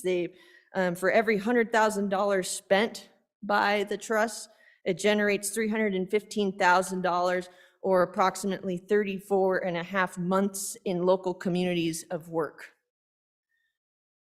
That is also the equivalent of 2.5 full-time permanent jobs. This trust has done us a ton of wonderful things for our communities, including providing jobs and putting money back into our local stores. So let's not punish the trust for doing a good job. Vote no. Representative Bear for your first time. Thank you, Mr. Chairman. Goals. I love goals. I'm a goal-oriented guy. And we have a goal here. We want to get this particular fund to $200 million. I don't know if that's a good goal or not, but again, you're going to hear about some goals later on about bigger funds. I'm going to keep reiterating this, folks. You're going to hear this term 5 times. 5 times. We need to get our reserve accounts up to 5 times the spending amount so that we can start saving money the way we do in our permanent account to get that bigger return. The good chairman of revenue mentioned Pool A. Pool A is where these funds are at. He's very accurate about that, but what Pool A does is it gains, I want to say 3%, maybe somebody can correct me on the exact percent of return it is, but on our permanent funds, we get 8%. And in a time when we're looking at 7% inflation and higher in other places, anything below that is going backwards. But in just mathematically, 8% is better than 3%. That's a good investment. So let's make a goal of getting our funds into those funds where we can get 8%. This is putting more money into a 3%. And again, there was money left over from the expenditures this year. They had $5 million. They want to put that back into the account. That's under their control. But we're talking about taking $5 million from our general fund. It was mentioned that we have all these things off budget so that our budget is smaller. Well, folks, the executive has been talking for years now about simplifying our finances. And I think part of this 5 times discussion is about simplifying our finances. The executive says in public over and over that he wants to have 1 checkbook and 1 savings account. This is the opposite of that, folks. It's the opposite of 1 checkbook and 1 savings account. And yes, we can go out and we can legislate about these different accounts and about these different agencies. But the question is, how hard is it to get the information to do it and do it without creating some unintended consequence? Whereas if it's in the budget, we're getting reports back to JAC. We have a great idea of what the consequences of our actions are.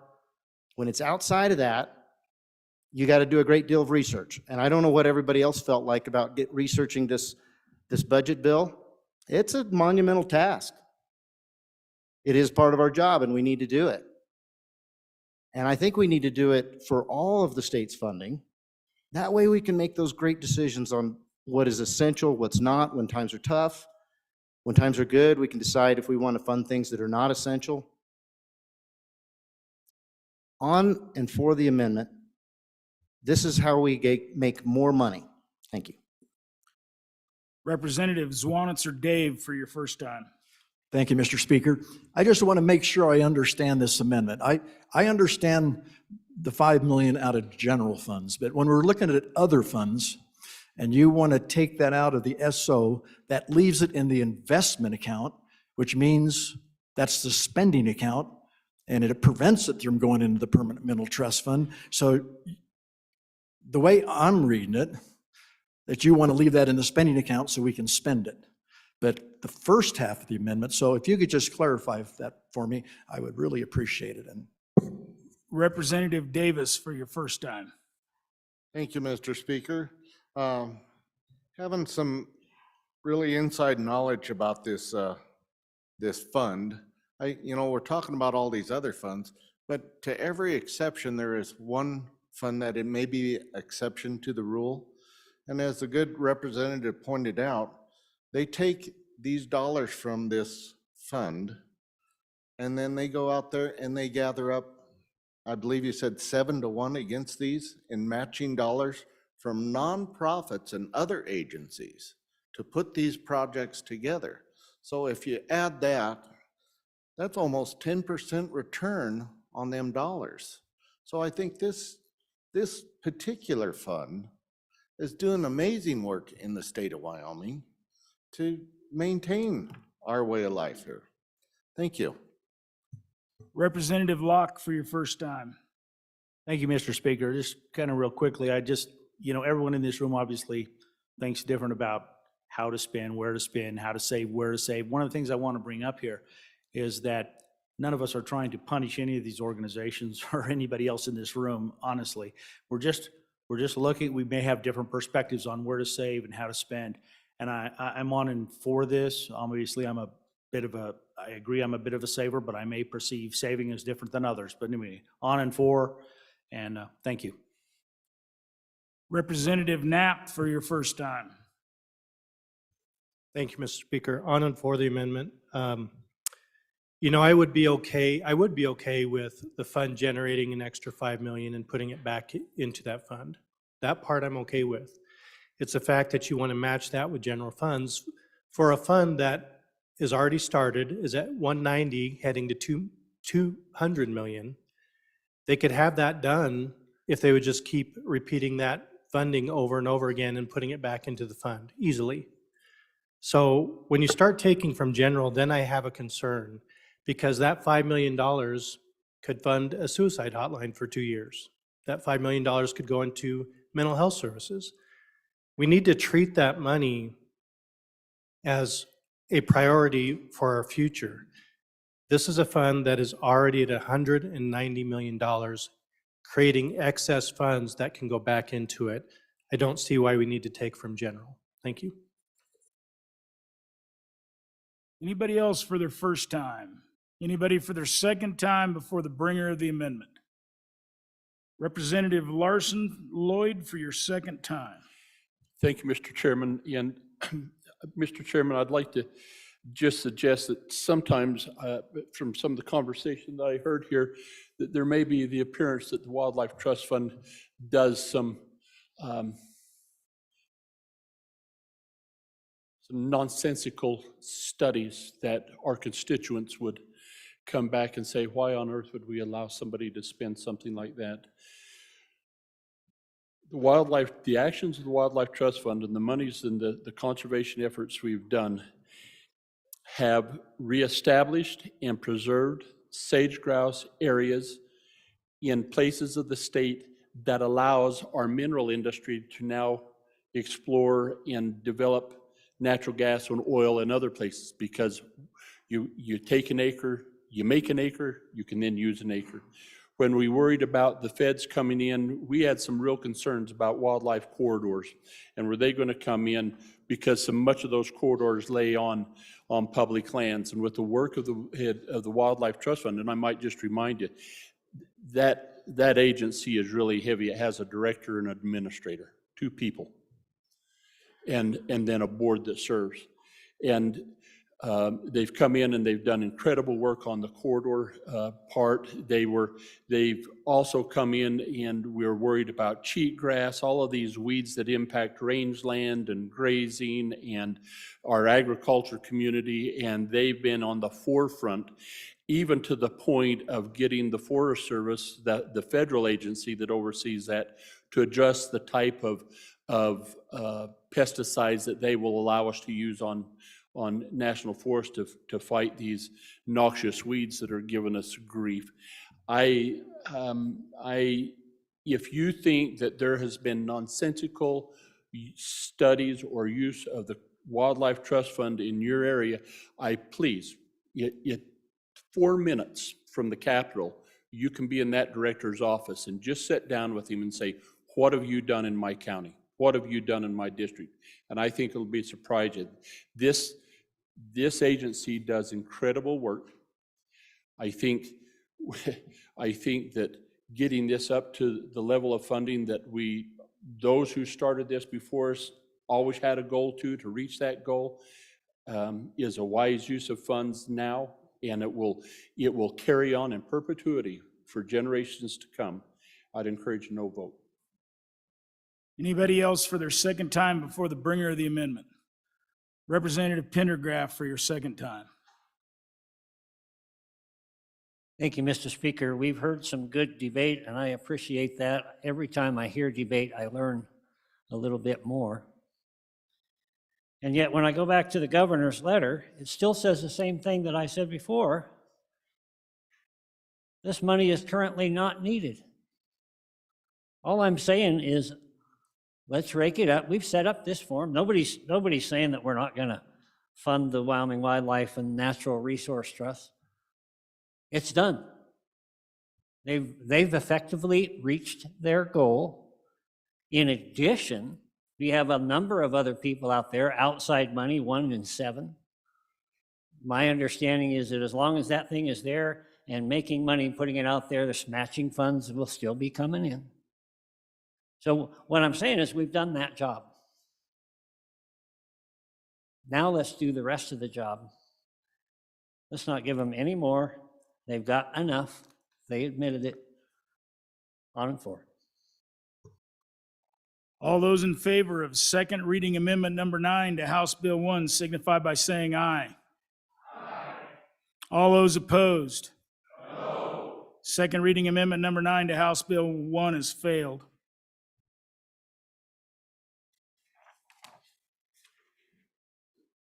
Representative Harshman. Mr. Speaker, I respectfully withdraw second reading amendment number 36 to House Bill 1. It's been withdrawn. The next amendment for our consideration is second reading amendment number 10. I believe that is, grab it here. Mr. Speaker. Oh, Burkhart, Chairman Burke. Mr. Speaker, point of order. Please. 2 amendments ago, I believe we had a $5 million takeaway, and I think we're supposed to call for the ayes and noes for that. Is that correct? So Representative Bear, I mentioned at the mic that according to that rule, I believe it's 11-3, that the aye votes are to be taken, and only if the aye votes are successful do you go to the ayes and the noes. That doesn't mean that on any of these amendments you can, I believe, go for the ayes and noes, but if it's a voice vote and it's clear, I'm going to call it. If you call ayes and noes, then I will go to the ayes and noes. So Chairman Burkhart, please.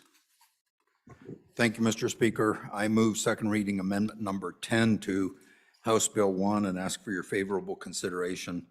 Ladies and gentlemen, a number of years ago, we set up an emergency communication system in the state called WyoLink.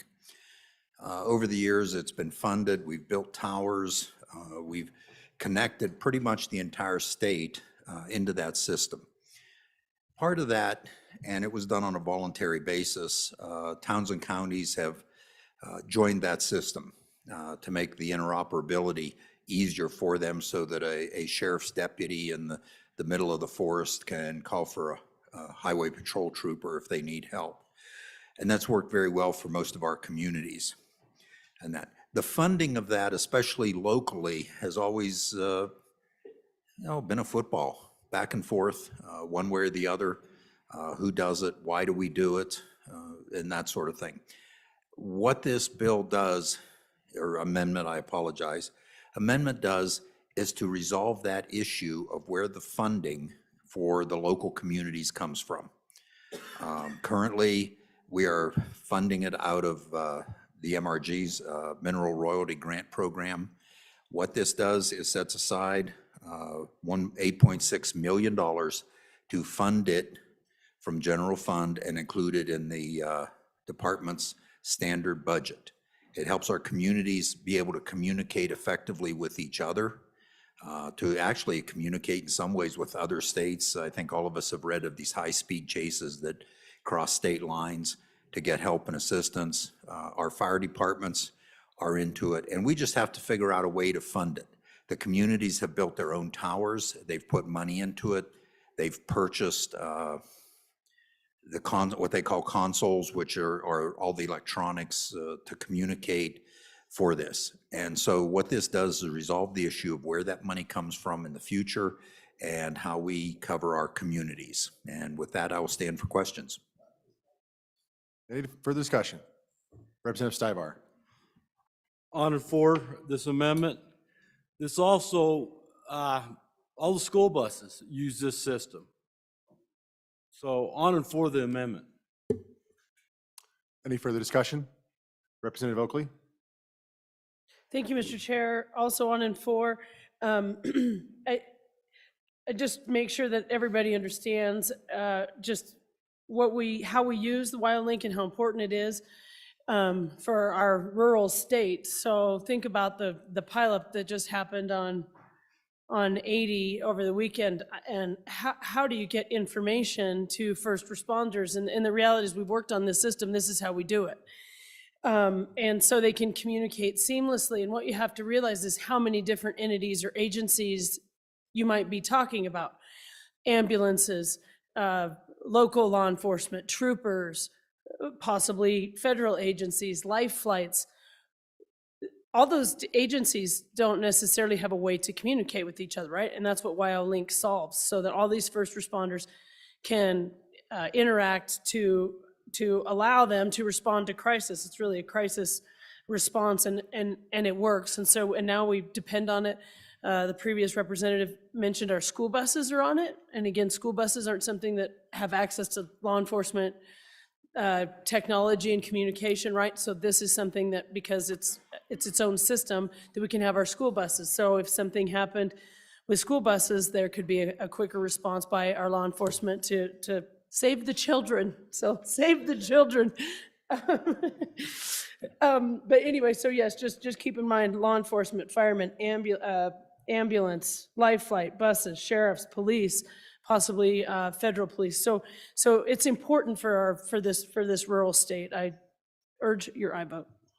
Representative Haroldson for your first time.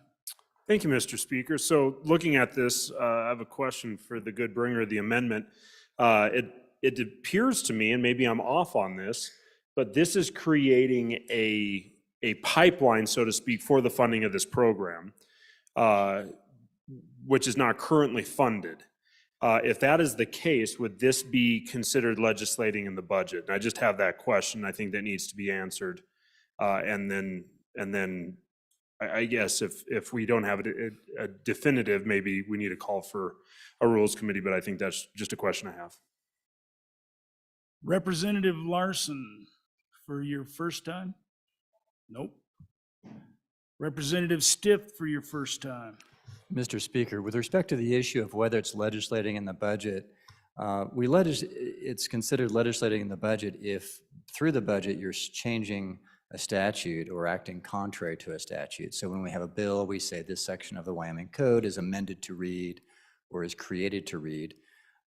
In this, with respect to this particular amendment, the program already exists. The WyoLink program's already established, so we're not changing statute, rather we're just determining what money to put into it. So I think, in my view, not legislating the budget. Thank you.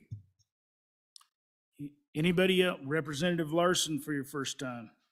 Mr. Chairman, and just to follow up on that for the good representative that had the question, the funding for this particular program previously existed in general fund.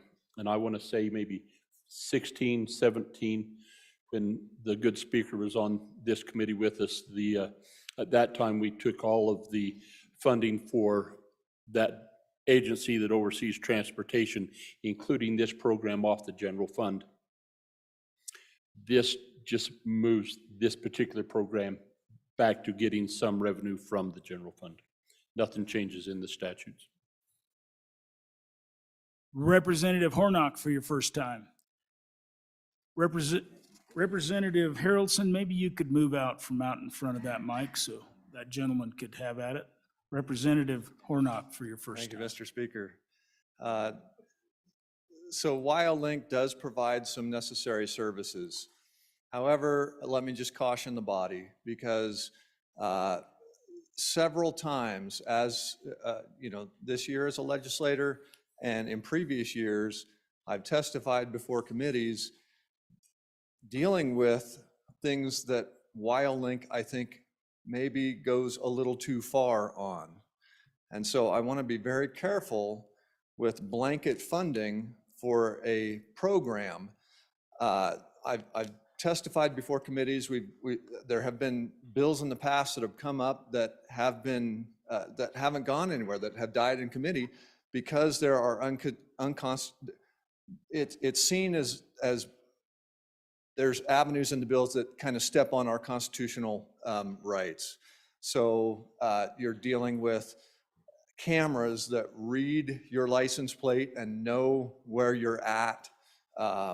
They know the owner of the car. They take pictures. They send a ticket. Point of order, Mr. Chairman.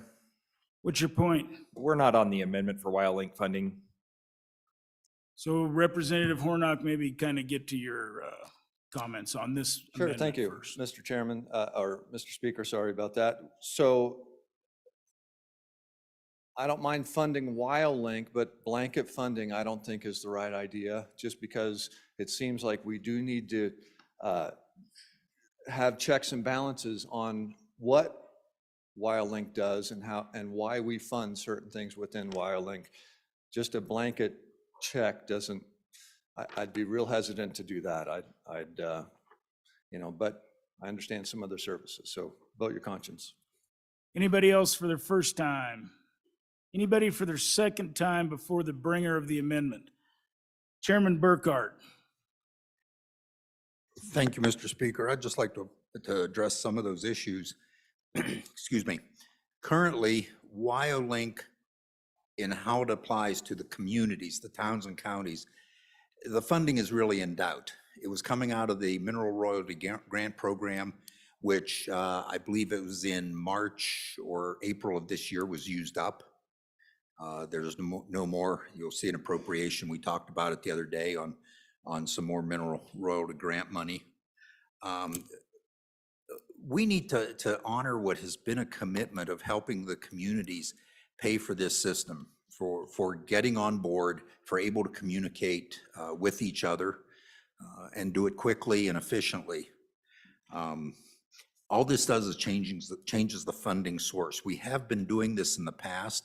It resolves the issue for the future, current and future, of how the towns and counties will have their share of WyoLink funded. They've already put a lot of money into this, literally, with towers, consoles, and everything they have done. This is not blanket funding. It is a specific amount of money going to fund the participation by the towns and counties.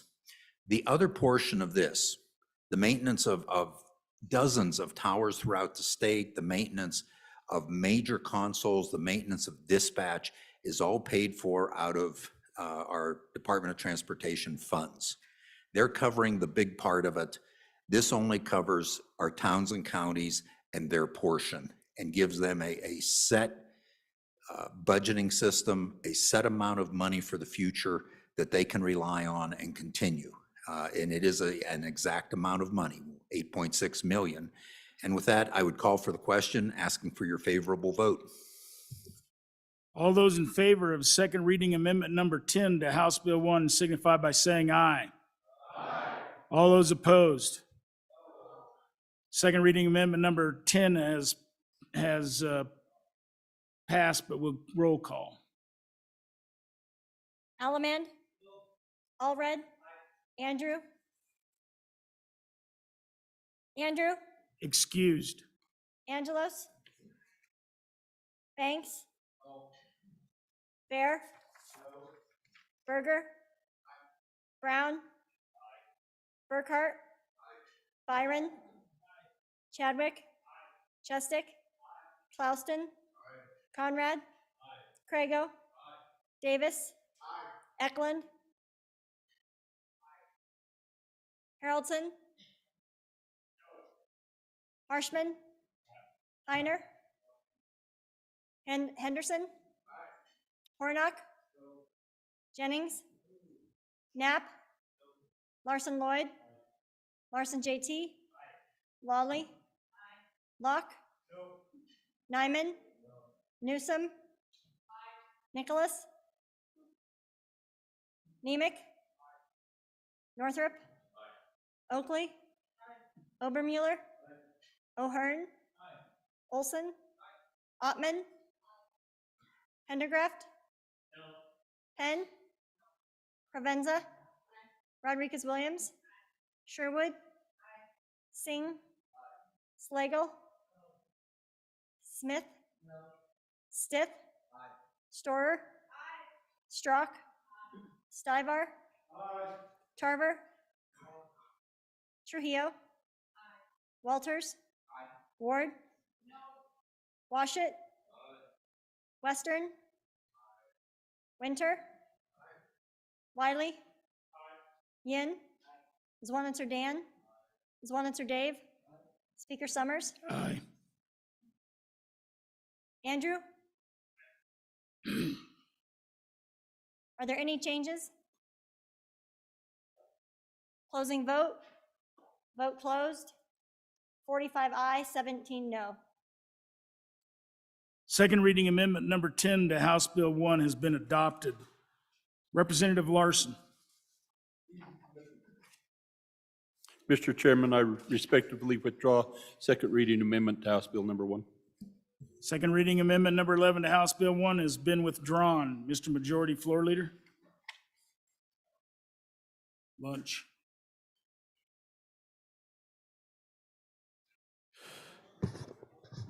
Mr. Speaker, I move the House stand in recess until 2 p.m. Committee announcements? Seeing none. Chairman Nicholas.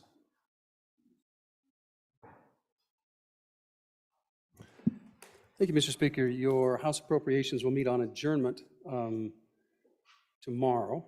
And we will hear I have a list of bills. We'll probably get through as many as we can. House Bill 188, House Bill 284, House Bill 270, House Bill 267, House Bill 105, and House Bill 250. Chairman Northrop. Thank you, Mr. Speaker. Your committee number 4, Education, will meet at 12:15. We will discuss House Bill 223, Wyoming preschool provider grants, House Bill 177, expulsion for a deadly weapon, and House Bill 192, Education K-12 food service program. Chairman, no, okay. The House will stand in recess until 2 p.m.